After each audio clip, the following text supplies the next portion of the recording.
Hello, everybody. Welcome back to The Eve. I'm C. I'm C. And this is... CC on the beach. And today, we're going to be talking about some 2000s throwbacks. What 2000s kids, 90s babies. This one's for you, baby. What it was like to grow up in the double O's.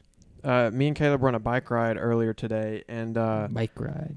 we were actually talking about how the growing up in the 2000s is a lot cooler than a lot of people give it credit for. A lot of us like to say we're born in the wrong generation, and while some of us still may think that, I do think that the 2000s and that just generation, but kind of between millennial and Gen Z, I think it's way cooler than we give it credit for, and we'll dig into that a little bit. And just to kick off the conversation, I read this post on Facebook where it was basically saying that between, I think it was like 95 and 98, or maybe like 1990 to 98, somewhere in that range, essentially it was like you're called a zillennial because you're born right at the cutoff of millennial and Gen Z, and we have a lot of traits that identify with both, and me and him kind of fit perfectly into that category. So we're going to talk a little bit about that. You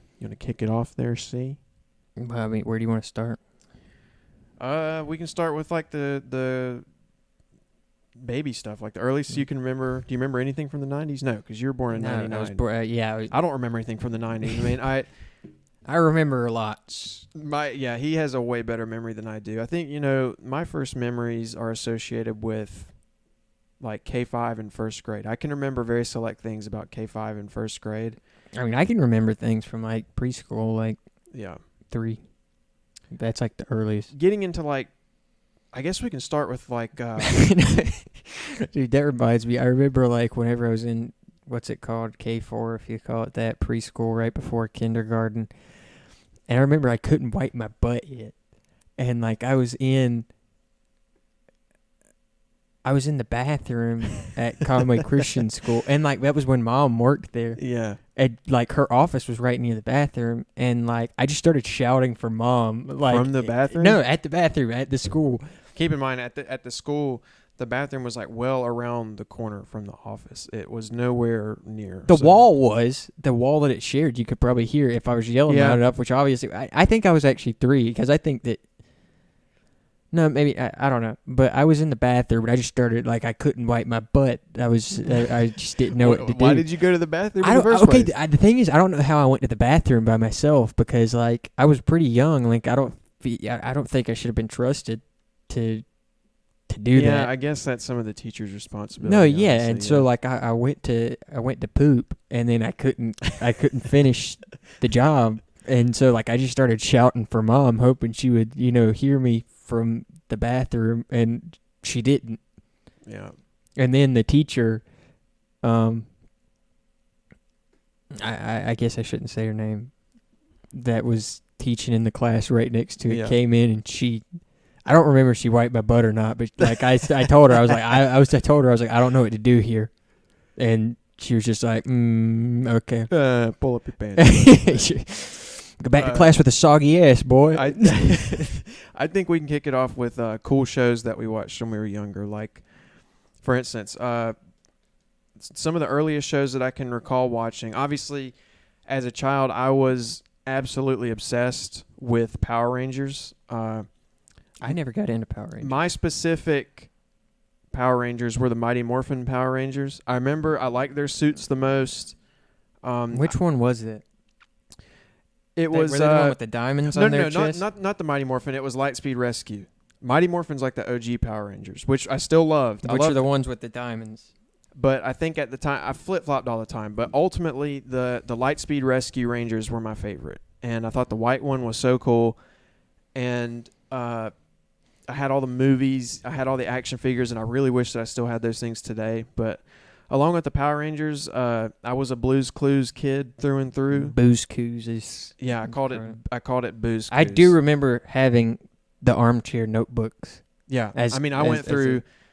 my parents love to tell me I went through several of those things. And all I would do is ask my dad to draw in them. I'd be like, hey, Dad, can you draw in my notebook? There are pictures of you like at like an Olin Mills in like a Steve green striped shirt with like a Blue's Clues in the background. I had the Steve shirt, like the green striped shirt. I had everything. I mean, I had stuff. Love for Joe as well. I had a Blue's Clues sleeping bag with blue on it. I do remember that because I remember there was a lock in it. I wish I still had that too, dude. We got rid of a lot of that stuff. But other than those two shows, I can't remember anything that I was like relentless about. I mean, we watched Rugrats a lot. Yeah, I mean, there's obviously the Nick shows, Rugrats, Hey Arnold, SpongeBob. Of course, SpongeBob is the definitive. It is. Cartoon, it is the cartoon of our generation. It is the cartoon that bridges the gap between millennial and Gen Z. It remains just as powerful today as it's ever been. Not quite as funny, but just as powerful in popular culture. I watched Barney more, like as a young child than you did. Yeah. Shout out Selena. Selena Gomez. Gomez. Okay. She was on. I think Demi Lovato was on there too. There were a shocking amount of stars on Barney. Now that you mention it, yeah, Mm-hmm.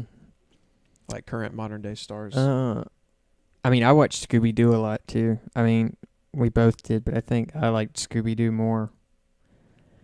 Cyber Chase is the best film.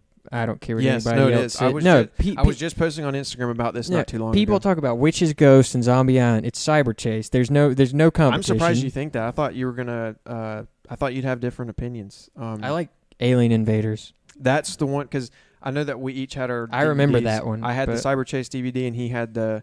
I actually have Cyber Chase on VHS. I found it at Goodwill. I still had the original DVD that we had. Yeah, Cyber Chase is the GOAT, quintessential Scooby-Doo film. I don't know if Casey Kasem voiced Shaggy in that, but I think he did. I think because he did in What's New Scooby, which I mean, that essentially is Scooby-Doo is still good. It's. I remember there was the one I don't remember what it was called, but it had the El Chupacabra in it. I know what you're talking about. Because we had the VHS for that because we had it in one of those compact TVs that had one of my favorite VHS players. Because I was going to talk about whenever we'd go to West Virginia for traveling, Eli's come from West Virginia just for some backstory. So we would make yearly trips there. And I mean, this was like before. This is when Dad would still go through. Is it Bluefield? I think. Something like that. So it would take like an extra 2 hours or so, or like at least an hour. And so it took like probably closer to 10 hours, maybe 8 to 10 hours. And we had one of those little compact TVs. And I guess you could plug it into the cigarette lighter. Mm-hmm. And we watched that Scooby-Doo VHS and the Recess School's Out VHS. And I vividly remember going through the tunnel, because we used to love going through the tunnel there. Because we don't have those here. Scenery in general is way cooler. It played like the Green Tambourine song at the end of it, which like I actually listen to that band a lot now. And like I didn't know that the guy from the Lemon Pipers was also the guy from Ram Jam, which isn't really important. But yeah, we were both big into Scooby-Doo. We watched a lot of old like stuff on Boomerang. When we had, I loved Pink Panther. Yeah, Pink Panther was cool. How did I even forget about that, dude? Goosebumps. Oh yes, Goosebumps. I mean, which was we were big into the books too. Goosebumps was when we grew up a little bit. It was before our time, because like this probably came out like Ryan Gosling. I mean, I think they either started in like 95 to like 97, which is obviously before we could remember. But like for whatever reason, I mean. It's kind of one of those things like where like things have a different life on VHS and stuff like that, like cult classics and stuff like that. Those like the DVD rush of those was very popular with our generation, and it played on that a weird like subsect of Disney Channel. I forget what it was called. It was like Toon something. I don't know. But what's your favorite Goosebumps episode? Do you know? I mean the go-to answer is Haunted Mask. I think that anybody would say that. I'm not that into that one, dude. It's a good episode. I think my favorite episode is Say Cheese and Die, or Ryan Gosling. That was one of my favorite books. I think my all-time favorite Goosebumps book is probably Let's Get Invisible, and it holds a special place because it's the first one I ever had. Our mom, this is like a low-key endearing story. Our mom used to go to Once Upon a Child. Yeah, Once Upon a Child. It's a local thrift shop for kids. I don't even think it's. It might be local. I thought there's more. No, there's at least more than one. It might be a chain, but it was local, and she would always bring back like stacks of Goosebumps books, and they were like $1 a piece. And it eventually got to the point where there weren't anymore, and I still thoroughly enjoy Goosebumps. I mean, like in a cheesy, like nostalgic way, but I still go back and watch it. I'm referring a little bit more to the books at this point, but it was kind of a sad moment actually. I went back to read a Goosebumps book recently, like within. Oh, it's sad. It's hard. Well, I mean, it's not even that. It's just it's so juvenile. Well, yeah. I mean, it's like I was talking with Sean about that before this. I've read one earlier this year. Because I just said I found a plug for more Goosebumps. You could books. read one in like an hour. Yeah, there's a flea market locally here in Surfside, and they have a big used book section, and there's always like a stack of Goosebumps. And unfortunately, like at this point, not unfortunately, but we have them all almost, and so it's hard to find one we don't have. And these are like the originals too, with like the textured covers and stuff, not the crappy new covers. The touching. Yeah, the actual Goosebumps texture on the titles. That was a sensual experience. Yeah, the covers of Goosebumps. The oozing awesome. G. And feeling the goosebumps. The oozing G. On the oozing G. I had a harsh reality check recently when I tried to read one. I bought a couple at that thrift area, and I took them home and read them, and I was like, damn, like this isn't. Which ones did you buy? I don't even remember. I think maybe, I don't remember, but I read them and I was like, they're good, but you can't really enjoy them now. No, well, I tell you though, I found a solution, and it's the Fear Street. No, yeah, books. the Fear Street are still good. The Fear Street books are. I have a few. Young adult, and I have several of them, and I really like those. But anyway, that's getting into more recent stuff. Now we're sticking to early 2000s. Speaking on that, now speak on it, like keeping with the element of horror, dude. The episode of Zack and Cody, the Ghost of Zack and Cody was an essential childhood show, dude. We idolized Dylan and Cole Sprouse. The haircut, the bowl, like season 1 bowl cut to like the. We would literally like be upset, like talking to mom and dad, like we want these hairstyles. And we could never get the damn haircut that we wanted. Like it would always be so close, and I'd be like, this doesn't look like Zack. Bro, we also couldn't have our hair that long. Yeah, well, and also, I never grasped the fact that my hair wasn't Dylan Sprouse's hair. Like, it didn't lay the same way. Like, it was fundamentally impossible for me to have the same haircut as him. Like, and I would always just come home and just be like, I'd be trying to comb it to look like his, and it just never, ever worked. I mean, I'll never forget, again, we were just talking about these movies earlier also.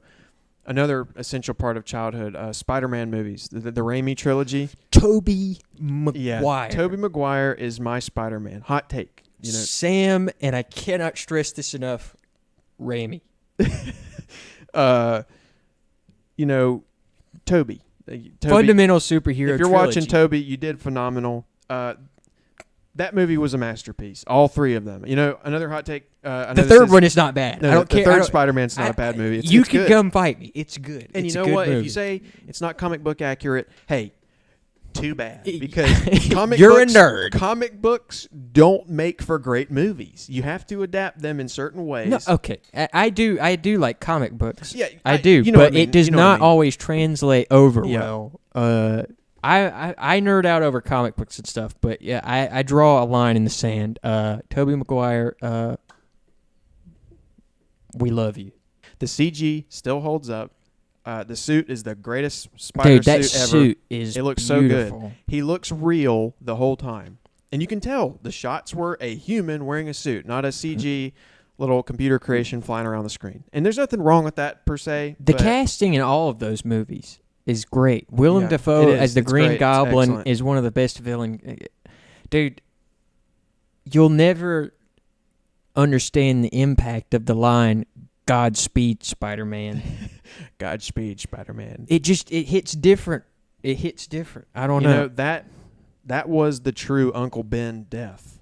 Oh my god, dude, forget about rips your heart out, dude. I mean, he was perfectly cast, Uncle Ben, and what about Bonesaw is relieved. I got you for 3 minutes. 3 minutes of playtime. I forgot the part where that was my problem. The memeability of the movie alone. Yeah, dude. Dude, you used to dress up as Batman all the time. You wanted to wear the suit. I did in love public. Batman as well. I had all kinds of like, Batman and I mean action figures. that was like before. I mean, Batman was really big because I mean, Yeah. he was I big, obviously. I have but pictures of myself before I could walk in a Batman. you wanted to outfit. wear it in public, and Mom and Yeah. like. I mean, I have baby There's the photos one in Halloween Batman where outfits. I was Robin and I was like a fat egg, like at like 2. Yeah, and I was Batman. It was adorable. It was adorable. I'm not going to put those up because I'm not going to dox our baby pics on the internet. But hey, just No, the know cutest costume was is me as Mike Wazowski. Yep, and I was Sully, and they were really That cool was a good costumes. We're just going down a full memory lane at this point, dude. but My Buzz Lightyear Halloweens were costume, fun though. back then, dude. Oh no, definitely. Halloween was. And I was telling Caleb earlier, a lot of this stuff, we think is so great just purely for nostalgia purposes. It's not that it was that much better of a time, even though it was a great time in history, but it's like most of it is nostalgia because kids growing up in the 2010s are going to be, in their 30s one day saying, oh, the 2010s were the shit, bro. Like, I wish I could go back. And it's like, I wouldn't redo the 2010s for anything, dude. Like, and, but, it's a nostalgia thing. So. Let's talk about like the ubiquitous memory of pretty much anybody this age and older and younger too. Like the most taboo thing a child could do in the 2000s. I don't even know. The most scandalous thing you could do. Playing the legendary video game series. Oh, yeah. Rocksteady's Grand Theft Auto. Yes. We would play at our neighbors. If you could see through this. He's right there. Right there. We don't talk anymore, unfortunately. Uh, we grew up. And, we're not. We got too cool for each other. We got too cool for each other. I read just before you get into that, I read a really sad Facebook post one time. It was like, when you were a kid, the neighbor that you always played with, one day y'all left to go home and you never played together. Okay, again. why'd you have to do that? Now I'm sad. It like hit legit, me in the feels, no, dude. I was is. like, damn, I mean, he was our best friend. It is dude. weird to think that like there was a last time. Yeah, it is. There was. And I mean, dude, we would hop on the trampoline for hours. We'd go in the woods behind this house, just right it back here. Till the cows came home, as they dude. say down here in the South. We played all 3 of the golden era GTA games. You already know. 3 was probably the least we played. We played a hell of a lot of Vice City and San Andreas. And we came from a fairly strict Christian home. And as the you guys time. already know, we were private schooled. So, Then divorce happened, and yeah. And but anyway, before all that, but before the 2010s ruined our lives, the 2000s were a great time. And our parents didn't let us even watch Johnny Bravo, Ed, Edd n Eddy. Mom blocked MTV because she saw Marilyn Manson. Luckily, I mean, they changed their views on things. Oh yeah, they're way cooler now. Yeah, but at the time, luckily, it's still though. Even I had friends that couldn't watch SpongeBob. Oh no, we were allowed to watch Harry Potter. Like we could watch Wizards of Waverly Place, and there were varying degrees, and we were. And she had a decent reason medium. for the Ed, Edd n Eddy, and Johnny Bravo. She thought Johnny Bravo was a bit of like a womanizer from what I remember, and she said he's not a good influence. I clearly remember her saying that Ed, Edd n Eddy would like dumb us down, and it is. I mean, I think it wasn't that big of a. I don't think I would have enjoyed. Courage the I don't Cowardly think, Dog either. Most of Cartoon Network, we would play, and I mean the thing was we never played the missions, never. We would in GTA 3 we would play the missions enough to where the bridge would some of the blockades would come on, so you could fly across with the flying dodo car cheat. And I would say even then we used cheats most of the time to fly. Oh into yeah, I the mean bad it was parts of the map. cheats. We just went around and shot people, and I cannot I cannot get enjoyment out of that anymore. It is not fun. Yeah, he's a missions type I have guy. to I do- still play like I'm a vigilante. But I mean that we would play for hours, and it was funny because one time we would normally not play with the volume on because curse words, and I remember even when we were alone with our friend, like because his mom didn't really care. Well, no, I remember she was oblivious to it. I remember one time though he had the volume up loud, and she walked by the room, and it was like, "I'm gonna kill you, motherfucker!" And she was like, "Okay, we need to turn this down." And a random conversation we had, we were talking about Sean Kingston's Beautiful Girls one time while we were playing. He was like, my mom won't let me listen to it because it talks about suicide. We were like, nah, man, he's talking about them girls, man. He's talking about the fundamentals of the woman leaving him and how it makes him feel suicidal. It's an emotion. And I remember we would go to the bathroom in the police station and find the dildo. And I remember that, we would just laugh about it, and we didn't even know what it was. And the thing was, Christian, it was like a purple sword. No, yeah, we would just go around and beat people with it in the game. And it's like you don't know what it. But no, Christian did, because Christian was. I mean, he was my age, but Christian was a couple years older, and he was like, "You don't even know what that is, dude. Why are you laughing?" And I was like, "What is it?" He was like, "It's a dildo," and I was like, "What is that?" And he was like, "Exactly. So stop laughing." I don't remember that. No, dude, you were such a dick. Sometimes you're like, "Oh, I'm older. I gotta flex my seniority." No, you were like, "Yeah, so shut up. Don't laugh." I remember one thing that I remember was it being like a holy grail achievement if you could get the hooker into the car and get the car to bounce. Again, knowing what it meant. No, and we could never do it. And I think Noah did it the first time, and we watched it and we just giggled the whole time. There's a bunch of schoolgirls who were like, ugh. We didn't even know what it was. Like, it was like the car's bouncing. And San Andreas, just for the record, is better than GTA 5. I was going to get into that as well. It's on God, baby girl. When you grow up so obsessed with those games and playing them all the time and have those great memories attached to them, the PS3 and 4 graphics and stuff don't. And again, just to get the PlayStation 2 as a whole, because again, going with consoles as a whole, since we're on the topic of video games, I play the PS2 religiously still. Yeah. We still have the childhood PS2 that we had, and we were Game Boy SP kids and PlayStation 2 kids, and you could argue that that's just as good, if not better, than Nintendo 64 kids, NES kids, I mean, we had the GameCube too. I mean, we didn't have it, but we as a generation we had the GameCube.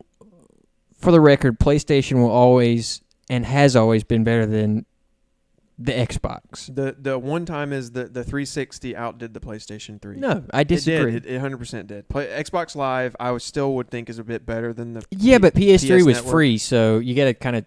It was. Take it as it is. But. We did have an Xbox at one point. I got the 360 because whenever we lived, because that was the Christmas that I got my bike. Yeah. On 11th Avenue, and I mean, Call of Duty was. And Black Ops, dude. Again, the best Call of Duty. Easily. The best. Hours. Some purists would argue that World at War is better. No, the Modern Warfare is probably the only one that people will legitimately. If you say it's anything other than those two, dude, Black Ops and the maps and the multiplayer alone make it a better game. Facts. I still play it on PlayStation 3 network. We would stay up until literally 6 a.m., till the sun came up. The sun would be coming up, and then I would sleep until the latest I ever slept as a kid on one of my summers with no job or anything. Those were the days. I think the latest I ever slept in was 5 p.m. And it's because I was up till 6 a.m. playing Black Ops. We would hit pretty hard on the Minecraft too. Oh yeah, and whenever was it was awesome, it was not as it was different, but we had the Game Boy SP. That was the thing. That was the precursor to the Nintendo DS, which was popular in its own right, but I never got on that shit. Yeah, we never got into it. No, because I'll be real, I We don't. transitioned to PlayStation. I mean, Nintendo's not really my bag, but the Game Boy SP. We had the cartridges that had like episodes of shows on them, and one of them was a Jimmy Neutron episode, I think, and one of them was the pizza episode of SpongeBob, the Krusty Krab. That pizza. And we had a few other games, and it's like anytime I go back and try to play those games, I can finish them in like 30 minutes, and I'm like, they felt so long. How did I need the resave code on here? Like, oh shoot, I forgot about the PSPs. More Grand Theft Auto memories there. Vice City Stories and Liberty City Stories, which had PS2 ports, but they were not good. But the PSP was when I started getting into first-person shooter games, and like, dude, how? Oh my God, I forgot. He's having a moment. I forgot one of the most paramount experiences of my childhood, and that is the now defunct Club Penguin. Oh, he's spitting. He's spitting now, boy. He's spitting. And more for me on another one that fits in the same category. Christian never got into it, but Pop Tropica, which is I didn't care for it. Officially gone down the toilet. So is Club Penguin. I mean, it doesn't exist anymore. Does the free one still exist? Because somebody rewrote the code. Rewritten. I don't know. I feel like I got an email saying that like there was a lot of spam. Dude, Club Penguin was the jam, dude. Dude, we would stay up until midnight for the music fest, whatever. What was it called? It was. I don't know. I remember staying up and because like we wanted all the goodies that came with it. Dude, really embarrassing story about Club Penguin. So one of my first girlfriends in middle school. Do you know this? I don't know. Maybe one of my first girlfriends in middle school. I think so. I think this had to have been like literally like 5th grade or 6th grade. I dated this girl for 6 months, and we were pretty into each other. She was cute and nothing serious. And I think we held hands one time, and it was a huge deal because again, private school. But I will never forget. She told me, she's the one that got me into Club Penguin, and I in turn got you into Club Penguin. She is the reason that we had Club Penguin. So wherever you are, I'm not going to say her name, but I have mad love for you still for introducing us to the club. Anyway, so she told me, hey, make a Club Penguin account. And she had a free one, so she didn't even have a custom username. Like, she was a naked penguin. Gross, dude. And I was, yeah. Dude, you cannot. Well, it was a funny thing because people hated on naked penguins that were walking around. Like, if you had a username, you get picked on. That is seriously like. It's like it was literally like cancel culture. No, like it was. that is where cancel culture began, and it's the generation that started. It's like as soon as you lost your membership.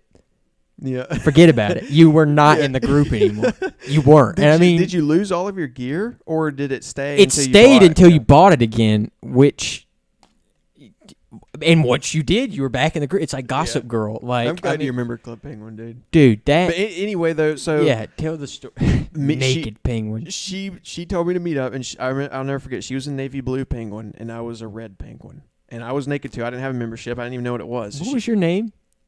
This was before I could get a custom username, but basically, she told me to meet up, and we met at the Cove. The Cove. OGs will know what I'm talking about. The Cove. Anyway, so we met up at the Cove, and we sat around the fire, and she said, "Hey," and I was like, I was bold, dude, because like I'm a shy guy. Club Penguin. I'm a shy guy. I totally used to be one of those dudes that like texted all the game, DM'd all the game, and then in person, like, we stood 6 feet apart the whole time. Like, culturally relevant now. Yeah, no, seriously. And I was the one that was like, damn, girl, we about to make out. And then, like, we meet up, and I don't even hold your hand. And it's like, that was very much the situation. And I'll never forget, I don't like to call pet names that much. It's not something I'm really into. Sorry, my nose itches really bad. But we met up at the Cove, and I'll never forget, as soon as I saw her, like, pop up, I was like, I chatted, I was like, hey, cutie. And that's something I would have never said in person. And she responded with, like, a Popeye emoji or something. She was like, oh. And I was like, and then we basically were just putting heart signs back and forth at each other. And then, of course, we had a couple, like, members watching from the sideline, like, ew, like, talk about the naked penguins and stuff, having no membership. Dude, that's like Romeo and Juliet. Like, no, it is. But, no, Club Penguin, dude, I mean, me and Caleb got deep into it, man. Like, we... Oh, yeah. What was the music fest? What was the music fest called? Because I don't remember. I remember a specific time where we stayed up. I know what you're talking about. I just don't remember what it specifically was. I think it was Music Jam or something like that. It was. I think overall my favorite part of Club Penguin was. What was your primary revenue stream on the Club Penguin site? The fishing site? game, the ice. Oh yeah, that was the best in catching the big fish. Yeah, the ice fishing game, dude. And I know because both of us had the same go-to outfit. Black hoodie. It was the spiky hair and the black hoodie and the blonde spiky hair. I was the tan penguin. I switched from the red penguin. Red is my favorite color. I was always the blue penguin. Yeah, But what was do you remember what your username was whenever you had it? One? Was I think it was the same as my Webkins name. Webkins also. No, it was not the same. Dirt Rider. That was not our club. Our Webkins names were our We'll get into Webkins after we can't go down that rabbit hole. But okay, I was just gonna say our names on Webkins. We tried Butthole. Okay, first of all, nothing was available. Nothing. We tried everything. So that eventually, our 10-year-old brains could comprehend. We were like, cool guy, 69. Like, so eventually, we tried Butthole, and it said no. So we took off a letter each. His was Butthole. It was Butt HOL, and then mine was Butt HO, which Butthole is worse. Really bad.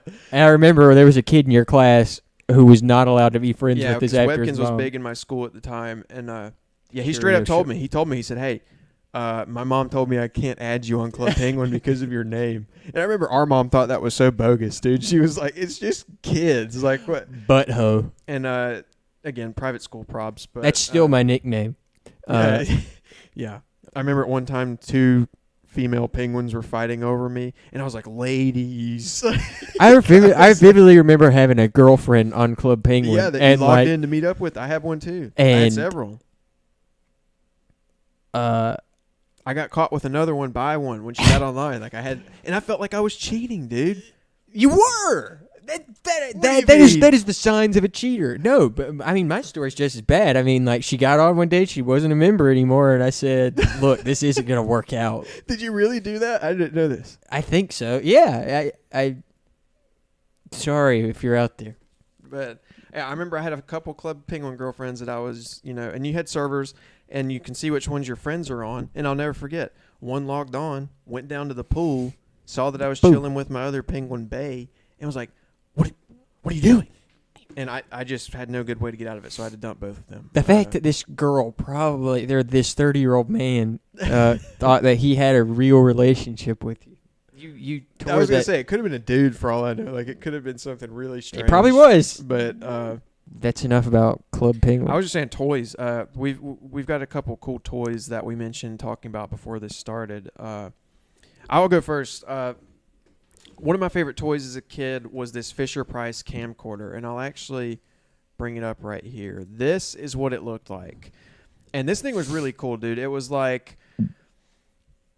I mean, you couldn't see anything out of it. You looked. What type of film did this thing shoot? Funny jokes. He's got jokes. Anyway, so... You know what? That thing was really cool, and I wish I still had it. I don't know what happened to it, and I've honestly wanted to buy it back, but that was low-key kind of like my first camera. I'm sure my dad bought it for me because my dad was the camera guy back in the day. And then the other, like, crown jewel toy that I had was this Power Rangers Megazord. I'll never forget, dude. We had show and tell. You brought this to show and tell? Yes, dude. We had show and tell one time in K5, kindergarten. And, dude, I was so ready to flex, dude. Like, I remember I had got that toy, and I just remember taking it to school. And, obviously, everybody, it was a low flex, dude. Like, for instance, like, say this is the Megazord.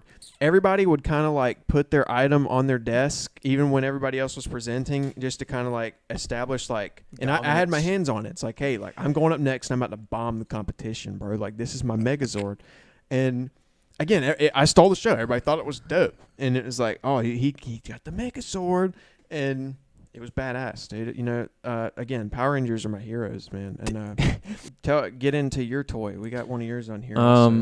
Hot Hoops. I Hot was Hoops, I was a baller from day one. Athletic as heck. It folded up. It was a really cool travel. You carried it by that top handle that you see. We would play it for a long time. Oh yeah. And you just shoot the ball. I mean, And pretty it self-explanatory. would fling around into the little tunnel and come back down to you. It's arcade style. Really, really cool game. I guess another main big category we wanted to get into was cell phones. Phones! Phones were a big deal to us because, again, another cool thing I was talking to him earlier about with the whole, 2000s thing and that Zillennial thing, where we're between Gen Z and Millennial, one of the major defining factors was we were around when kind of analog changed into digital. That kind of happened before our eyes. Phones became smartphones. Chunky computers became laptops. And it was really cool to witness. And we had some really cool, what would be considered now retro phones. And I'll let Caleb talk about his first one. We've got pictures of some of the main ones. Well, like my first phone was like a prepaid thing, and it was called like a chocolate or something by LG, and it had a little flashlight on top. Yeah. But we couldn't find a picture of that. Yeah, we couldn't find it anywhere. But like my first real phone where I could text as many people as I wanted or call as many people as I wanted was the Samsung Gravity. I couldn't remember that. Like, I couldn't believe this when he pulled up the picture of it because I remember this phone now. It's such a deep memory, Really cool looking phone. I mean, slider phones were the shit. This is dude. when I finally had people to text and to talk to. A friend of mine whose name was also Christian. We talked on the phone all the time. Great name. I had a clear case for that phone. It was like one of those clear Snap-on cases. And like I remember that too. Holy crap. Because that's how they were back then. They just snapped on. They really didn't do it. And I mean, the thing is, you didn't really need a case back then because you drop it and it wouldn't do anything. The battery would pop out, and then you just pop the battery and the SIM card back in, and it worked fine. Like, it was never really an issue of whether to drop your phone or not. And then, like, with phones like that, you could just trade phones with your friend. You could just pop the SIM card out. Because I did trade with Christian, not the other Christian all the time. And we would trade phones and stuff. And I remember like holding it up to the TV like for quotes from shows I liked. Right. No, but like I would put it up and have like some weird obscure quote from something and have that as like my text tone or like my ringtone. I mean, one of the other, hallmarks of 2000s phone technology was recording your own ringtones. It was like you're in the car and you told everybody, "Hey, shut up! I'm trying to record my ringtone." And it was like you like Soulja Boy or some stupid shit. And like, but I'll go to one of my phones.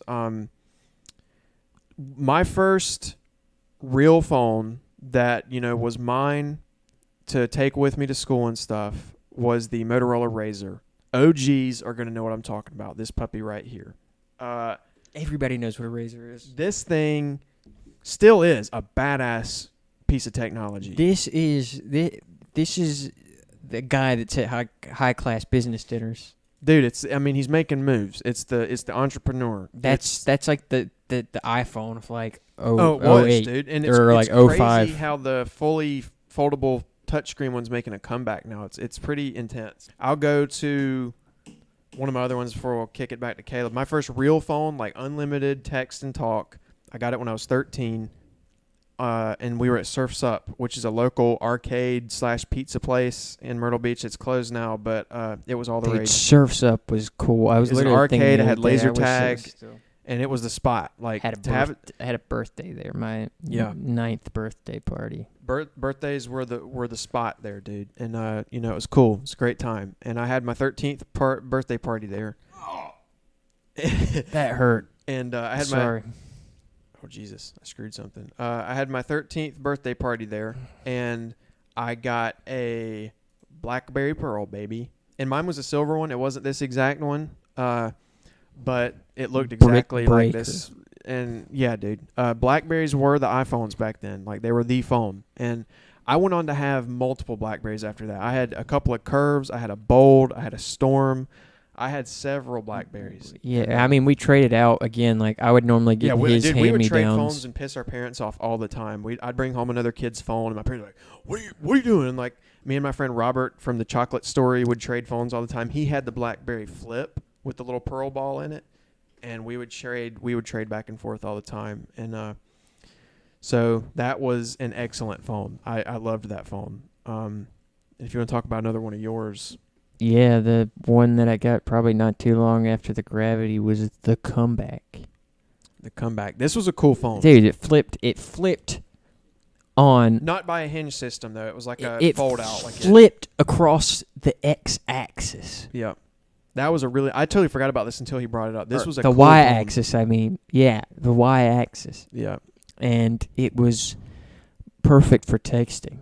But also Badass good phone. for talking. No, yeah, dude, it was so cool. And this is, again, hours spent talking on the phone. Yeah. Texting girls, not getting texts back from girls. Under your butthole alias.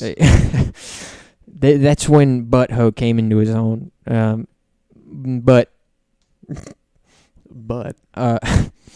lost my train of thought.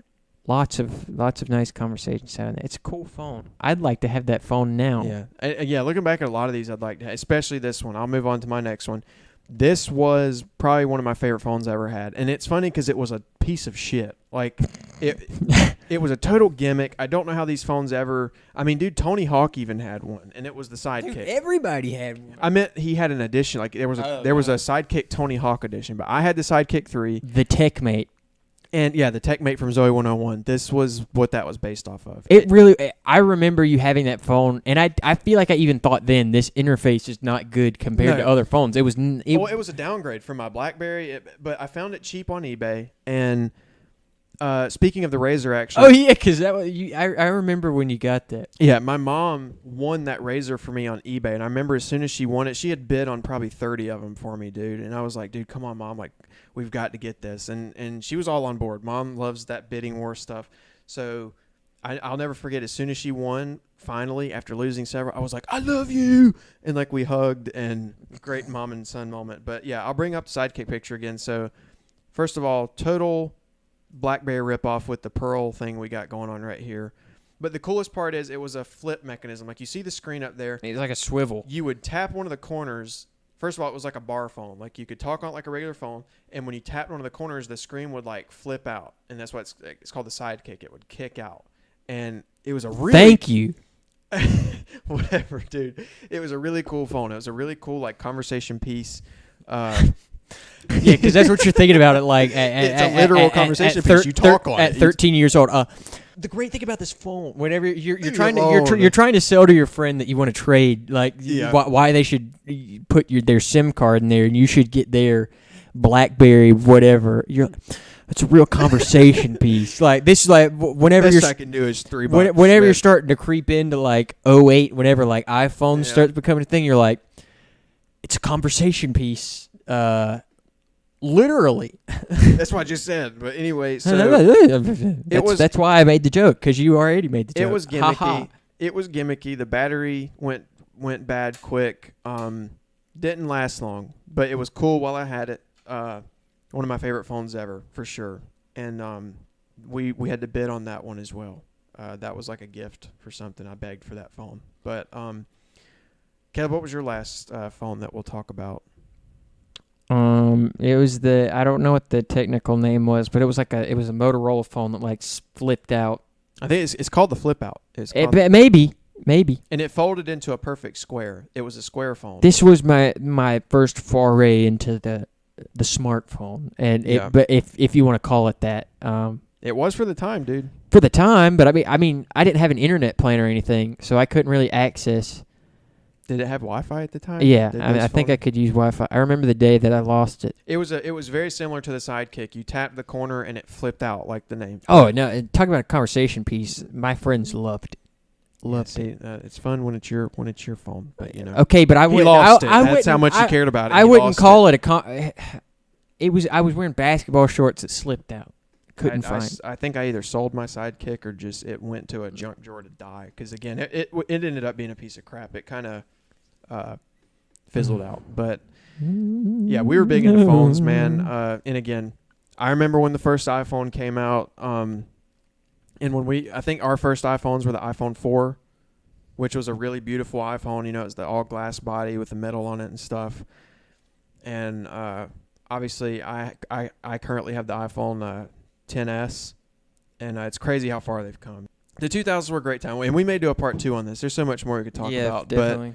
But you know, when we were riding our bikes earlier, I was talking to Caleb, and I was like, you know what, like, it was a great time. You know, we had PlayStation 2, we had the Grand Theft Auto games, we had Blue's Clues. Like, there's so many iconic cultural sensations that we were a part of, and we did. And one of the cool facts about the Zillennial thing was, you know, we did get to watch analog switch over to digital. Like, it was so funny that I saw this tweet. I meant to show it to you, actually. This guy said it was a cassette tape that was in a ditch nearby or something, and he said a kid in the neighborhood found this and just asked me if it was from the Civil War. And it was a cassette tape. He said a little kid found this and just asked me if it was from the Civil War.